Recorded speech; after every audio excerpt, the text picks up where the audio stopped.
So, welcome everybody. It's a great honor for me to stand here as the outgoing chair of the Arctic Council on the event in which we will soon conclude this meeting, and I will hand over the gavel to the Foreign Minister of Greenland, Madam Vivian Motzfeldt, who will receive this on behalf of the Kingdom of Denmark, who will be the chair for the next 2 years. And I stand here with the President of the Sámi Parliament, Silje Karine Muotka, and we will share this short Norwegian part. I welcome you all to the Arctic capital of Norway, to Tromsø, to Romsa, to Sápmi. And we stand here in respect of the people who live on this land, and we promise to treat it carefully and respectfully. It's really a special day for us in Norway and for me, as we are coming to the finishing line of 2 years of Norwegian chairship of the Arctic Council. We knew when we were here in Tromsø 2 years ago and the chairship began that it would be special years. Things are not normal. We knew that the level of ambition had to adapt to that, but I am happy that we were able to make progress, that the Council, Arctic Council is well alive and active, that we eventually were able to restart work in several of the working groups, and that we've also been able to take some new initiatives. This was what we hoped to do, this was what we set out to do, and I feel that we managed to deliver on that level of ambition. As we know, in this region, the climate change is happening faster in the Arctic than anywhere else on the planet. On average, 3, maybe in certain areas 4 times faster than the global average. This matters a lot for life in our region. It matters for indigenous peoples and for everybody who live here. It is very important that we collect and use and disseminate scientific research, but also build on traditional knowledge, the traditional knowledge of indigenous peoples, as we see these changes going on. And I think we have to admit that what happens in the Arctic does not stay in the Arctic, so this is knowledge that is important for the whole world. The melting of the ice also opens new sailing routes, open new opportunities for commercial activity. There are many changes that we need to understand and manage together. And I think it is very important that the 8 Arctic countries, working, of course, with the local population, with the indigenous population, but also with all the observers, is working to maintain a sustainable and vibrant Arctic in these changing circumstances, despite of geopolitical issues around us. The chairship priorities that Norway put out and set out to deal with was oceans, climate and the environment, sustainable economic development, people in the north, with youth and indigenous peoples as cross-cutting priorities. These all reflect the long-term Norwegian Arctic policy, which is founded on knowledge and principle of responsible and sustainable management. And within these priorities, we managed to do at least the following things. We hosted the 3rd International Conference on the Ecosystem-Based Ocean Management in the Arctic in Tromsø a year ago, in April 2024. This focused on the importance of secure, healthy and productive oceans and to make the Arctic marine industries more sustainable. We also organized, as part of the dissemination of knowledge to the world, we organized an event on the Arctic and the cryosphere at COP29 in Baku last year, in order to make sure that people were aware of the expertise that can be developed in this region through the Arctic Council, and that is seen, heard and used in global processes. We raised the challenge of a more recent phenomenon, which is the increased frequency of wildland fires in the Arctic on the Arctic Council agenda and globally through the Wildland Fire Initiative. Devastating fires are felt across the Arctic and must be dealt with as a common challenge, and by themselves a sign of changing natural environment. We also organized the first ever Circumpolar Arctic Youth Conference here in Tromsø again in January 2025, developed by youth for youth in the north. Young people must be part in the shaping of the future of their own region. And we organized an Arctic Emergency Management Conference in Bodø in March 2025, addressing challenges in a rapidly changing region. So at this conclusion of our chairmanship, I feel confident that the new chair will provide steady leadership and develop the Arctic Council's important work further. And in a little while, I will wish the Kingdom of Denmark the best of luck. But before, I am very happy to give the floor to the President of the Sámi Parliament, Silje Karine Muotka. Dear friends of the Arctic Council is unlike any other international forum because indigenous peoples are seated at the same table as the Arctic states.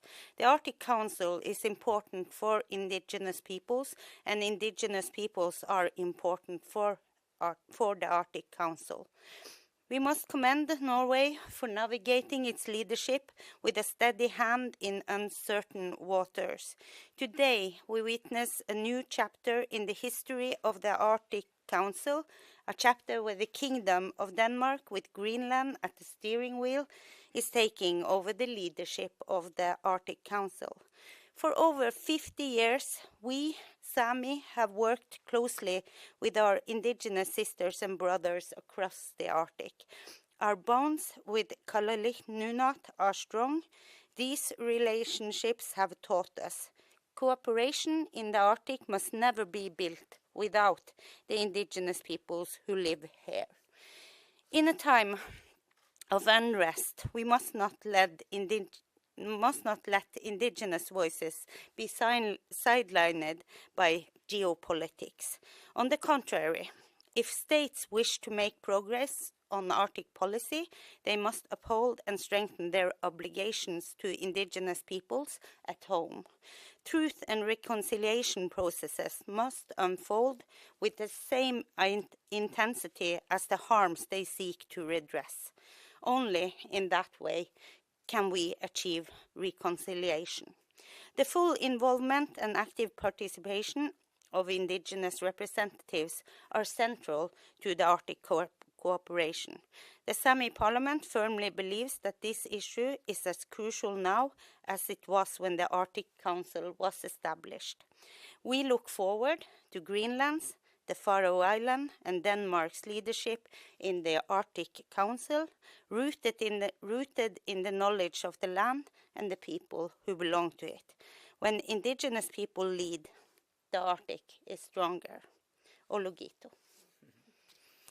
And then the only thing left for me to do as the outgoing chair and as the last act of our chairship is to hand over the gavel to Her Excellency Vivian Motzfeldt, the Foreign Minister of Greenland, who received this on behalf of the Kingdom of Denmark. And I have to say, I think it is particularly fit and appropriate that it is Greenland that will hold it on behalf of the Kingdom, because that is the actual Arctic part of the Kingdom of Denmark.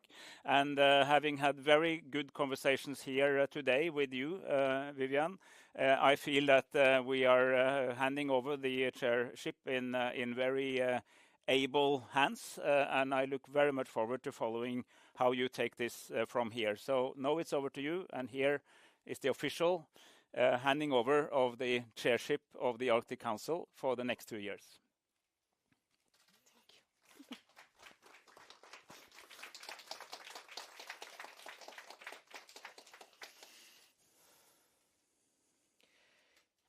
Yes. Dear everyone, thank you all for coming today for this special day that marks the transition of the Arctic Council chairship. It is a great honor to stand before you today as the Kingdom of Denmark takes over the chairship of the Arctic Council. It is a great honor to stand before you.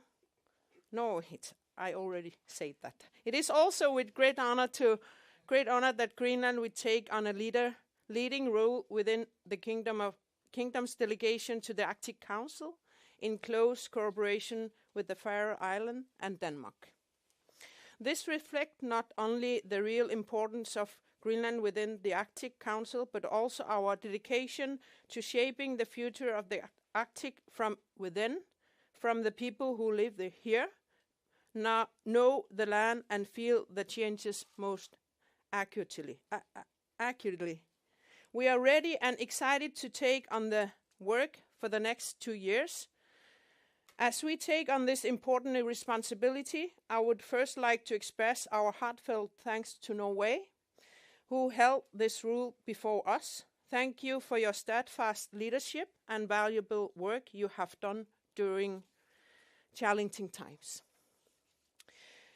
We are deeply grateful for this positive and productive cooperation you have shown during your chairship. We appreciate the strong dialogue and excellent cooperation between the Norwegian Chairship team and the Kingdom of Denmark Chairship team. The Norwegian team has been outstanding in involving and informing us throughout the process, especially now up until the transition.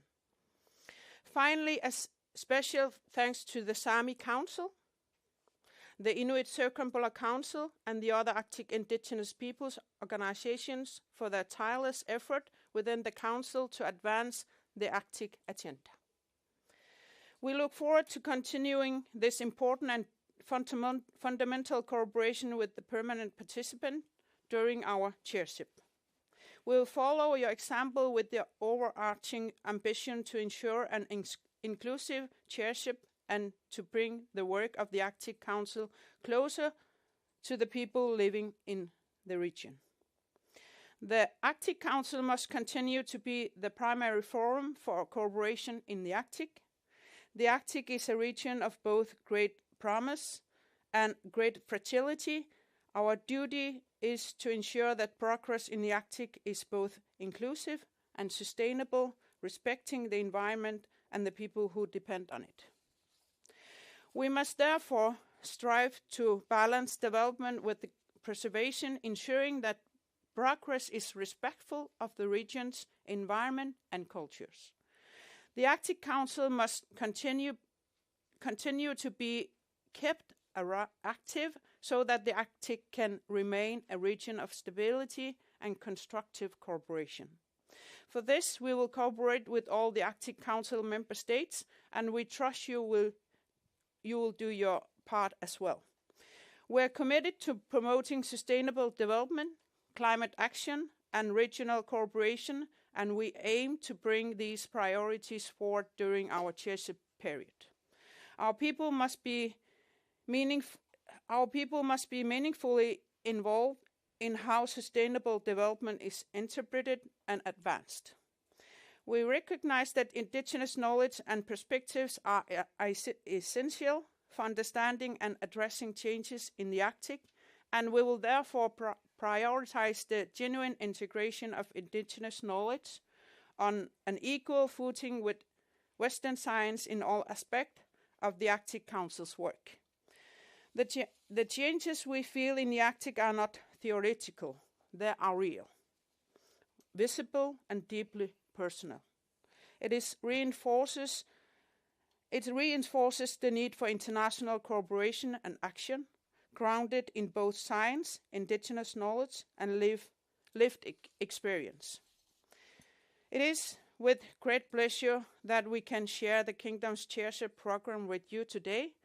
The program will serve as the foundation for our work over the coming years. The program has been developed through close cooperation between Greenland, the Faroe Islands, and Denmark, in close consultation with the relevant participant in our government, and a special thanks to the Faroese Marine Institute. In particular, we wish to thank the Inuit Circumpolar Council ICC, has likewise been valuable partners and advisors throughout the entire process. We appreciate your contribution and look forward to continuing the collaboration with the permanent participants. We have also had good dialogue with the Norwegian Chairship regarding the program. Thank you also for that. We have identified 5 key priorities for the Kingdom Chairship, all of which aligns with the Arctic Council's strategic plan for 21 to 33. We will continue to focus on the human dimension of Arctic cooperation, emphasizing the need to strengthen the participation of indigenous peoples and incorporate indigenous knowledge into our decision-making processes. Indigenous people, our key priorities are indigenous peoples and communities in the Arctic, sustainable economic development and energy transition, the ocean, climate change in the Arctic, biodiversity. Let us move forward together with the unity, guided by respect, responsibility, and a shared commitment to the well-being of the Arctic and its peoples. In 2026, the Arctic Council will celebrate its 30th anniversary.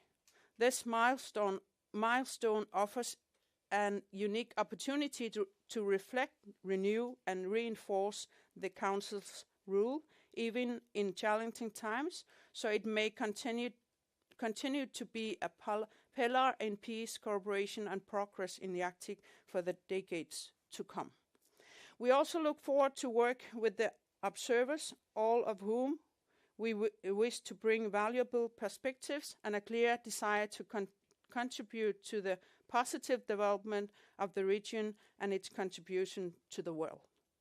The large number of observers is a powerful reminder what happens in the Arctic does not stay in the Arctic. It echoes far beyond, touching ecosystem, economies, and communities across the globe. The global interest is not just a signal of awareness.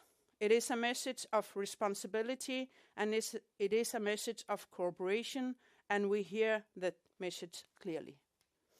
I would like to express deep gratitude to the many research institutions whose dedication and expertise have strengthened the work of the Arctic Council through the years, and who continue to play a vital role in shaping informed science-based decisions. At the same time, we must acknowledge that dialogue, cooperation, and respect are not only the foundation for sustainable development, they are also the foundation for long-term peace, security, and stability. The Arctic must remain a region where tensions are resolved through diplomacy, where indigenous rights are protected, and where cooperation prevails over confrontations. This is more important now than ever. We firmly believe that the cooperation will continue to build even in uncertain times, will lead to a stronger, more resilient future for the Arctic and its peoples. The Kingdom of Denmark, Greenland, the Faroe Islands, and Denmark look forward to working together with all the Arctic states and permanent participant, and we especially recognize the permanent participant whose work ensure that voice, transition, and right of indigenous peoples are heard, respected, and reflected in everything we do. Let us remember that the priorities we have just outlined are not just aspirations. They are the reason we stand here today. Let us recall the values and vision first laid out in Ottawa Declaration of 1996, which continue to serve as our compass: cooperation, inclusion, and respect for the unique cultures and environment of the Arctic.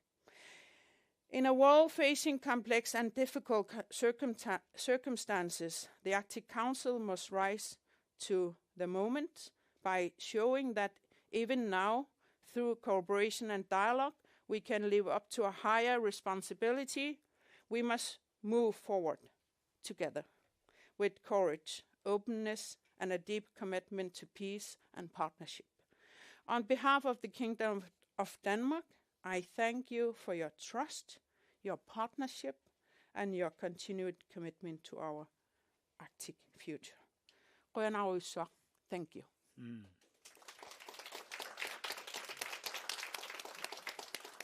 Thank you so much. And with that, we'll begin the Q&A part. Please do introduce yourself and the media outlet you represent. We'll be taking 3 questions to the representatives of each country.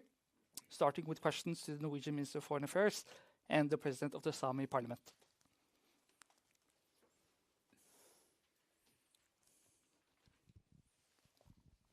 Hi, my name is Rasmus. I work for Elting, a Danish news outlet. When we last spoke, Foreign Minister, in January, you said you weren't expecting any changes in the Arctic Council under the new American administration. I just wonder if that's still the case. Thank you. Thank you. I would say that we actually just ended up with a declaration from the meeting we just had, which I think is good and which suggests continuity, and all the 8 full members signed up to that. So I mean that should be a sign that there is continuity. Of course, there are atmospherics around what's going on here, which may affect. But I think that in times like these, it's particularly important to keep the focus on the Circumpolar Council with all its members in and actively participating, open to all the observers. And as of now, I feel that that is where we're heading. And of course, it will then be the new chair who will steer this. I think we all know that these are special times for several reasons, but I believe that still is to be the case, and that would be my hope. And I feel that what the Kingdom of Denmark is now doing is very much building on what we succeeded to do here in full agreement, and also taking it further to deal with new challenges. So that's my view on that. And then it's High North News. Thank you. Okay, I wonder, how will Norway support the Kingdom of Denmark in ensuring that the Council survives and becomes more functional in the time coming? Well, I mean, we will remain an active member as the chair. We have just stepped down, so the responsibility is now with the Kingdom of Denmark. But we, of course, want to be a constructive partner. And with the incoming chair, we have had good conversations today about how to build a bridge from what we did to what they do. And I will also encourage all other members to do the same by focusing on knowledge, by focusing on the key issues, nature, climate, oceans, people in the north, and the indigenous people, connecting youth. This is very important for us and an integral part to how we live. Large parts of Norway is actually in the Arctic, so we have a strong Arctic identity, and it's in our core national and foreign policy interest that the Arctic Council is in the good shape. So that's what I want to do, and I don't know if you want to. No. Arno Holm, High North News. Espen, you mentioned the declaration. Is there anything you had to take out of the declaration to get support from Russia and United States?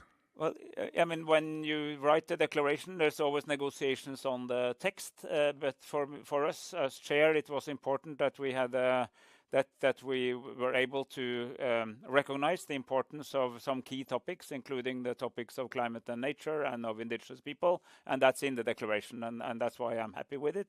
I think that given where we are now, it's a good declaration, and I'm happy that all the 8 states contribute to that. That's, I think, what I'm going to say about that. Thank you so much. Now we'll move on to questions to Minister Vivian Motzfeldt.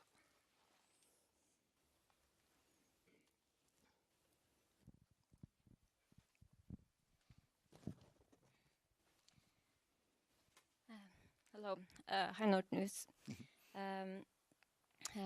How will you try to make the cooperation between the 8 Arctic states work in these turbulent times? What will be the main measures for that?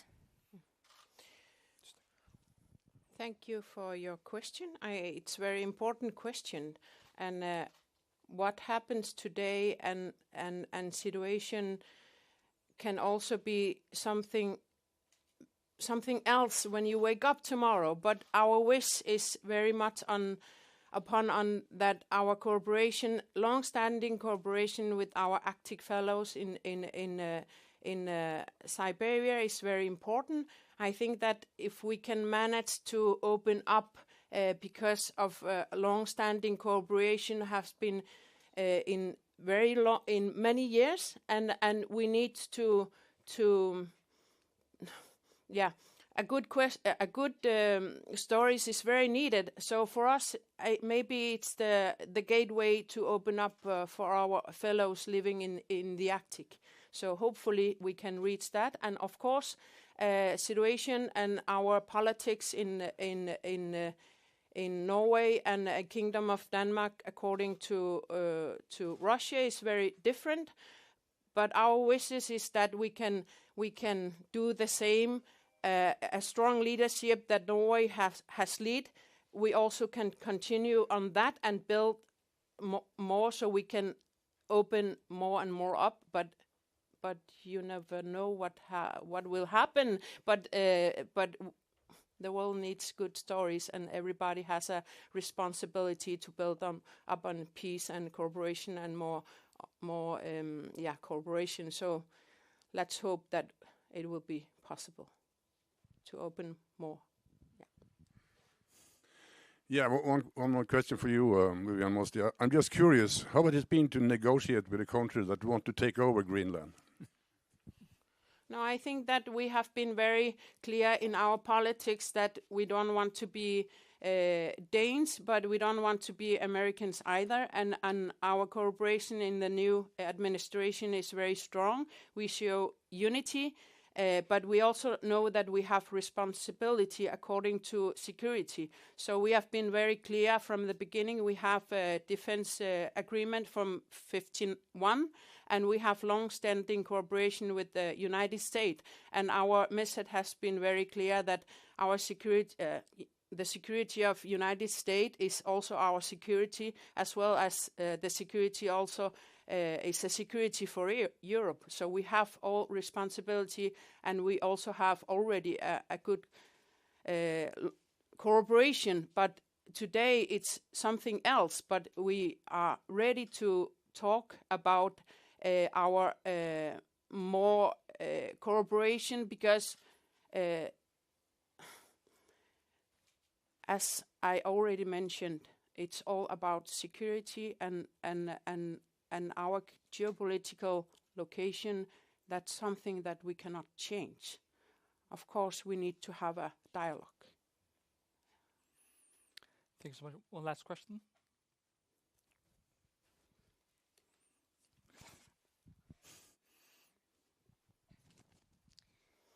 I wonder if you can say some words about what was the input from Russia and the US at today's meeting.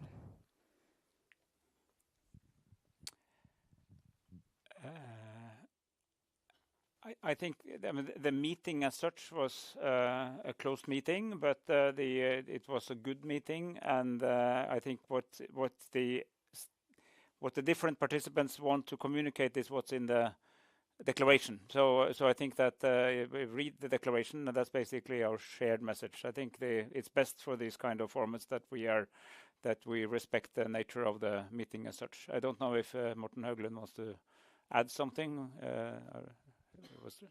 He does not look very eager. So I think I will just say that these are 8 different countries. The good thing is that we're together.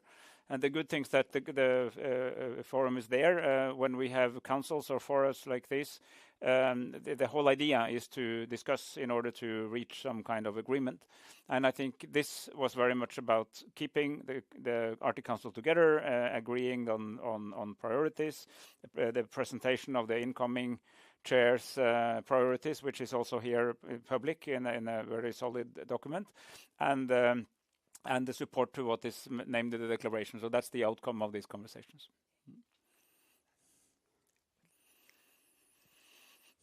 And with that, I think we'll have to conclude the press conference. There are copies of the declaration here for those who are interested in bringing one home with them.